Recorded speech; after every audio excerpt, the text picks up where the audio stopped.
முருகன் பக்தர்கள் அனைவருக்கும் அன்பு வணக்கங்கள். என் அன்பு குழந்தையே, உனக்கு ஒரு நல்ல செய்தியை கூறவே உன் அப்பா நான் இங்கு வந்திருக்கின்றேன் தங்கமே. உனக்கு எப்போதும் எதிர்காலம் பற்றிய கவலைத்தான் ஓடிக்கொண்டே இருக்கின்றது. நீ நிகழ்காலத்தில் ஒரு நாளும் வாழவில்லை தங்கமே.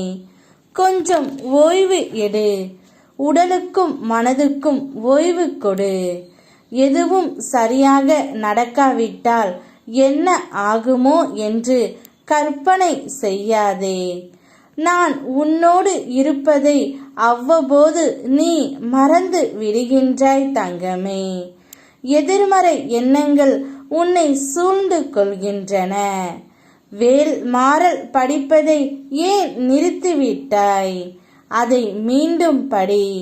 அது உன்னை உள்ளேயும் வெளியேயும் எந்த பகையையும் துன்பத்தையும் வராமல் காக்கும். நீ இன்று கிடைக்கும் ஓய்வில் கொஞ்சம் உன் மகிழ்ச்சியாக செலவிடு. நாளை என்பதை நான் பார்த்து கொள்கின்றேன்.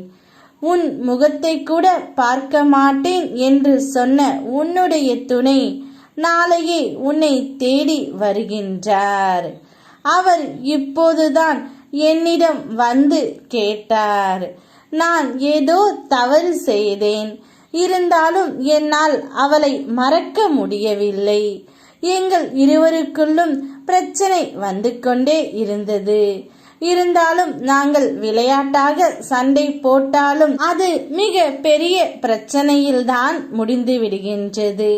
இப்பொழுது நான் அவளிடம் முகத்தை கூட பார்க்க மாட்டேன் என்று சொல்லி திரும்பி வந்துவிட்டேன். இருந்தாலும் என்னுடைய மனது அவரை தேடிக்கொண்டு தான் இருக்கின்றது. இதையெல்லாம் சொன்னால் நீ சிரிப்பாய் என்று எனக்கு நன்றாக தெரியும் தங்கமே. ஆனால் அவளுடைய பாசம் உனக்கு இப்பொழுது புரிகின்றது அல்லவா? நீங்கள் இருவரும் வாழ்க்கை துணைவர்கள்.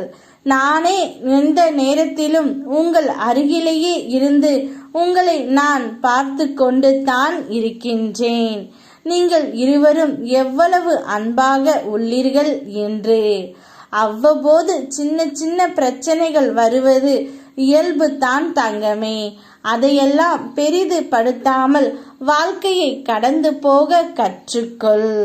உன்னுடைய வாழ்வின் எல்லை வளர உன்னை வழிநடத்தி நான் வழித்துணையாக இருப்பேன். நிச்சயம் நீயும் உன்னுடைய துணையும் நாளையே ஒன்றாக இணைவீர்கள். அவர் நாளையே உன்னை தேடி வரப்போகின்றார். உங்களுடைய வாழ்வு சீரும் சிறப்பாக இருக்கப் போகின்றது. புதிய அனுபவங்களோடு வாழ்க்கையை கடக்க பழகிக்கொள். அனைத்தும் நல்லதாகவே நடக்கும். யாம் இருக்க பயமேன். ஓ முருகா.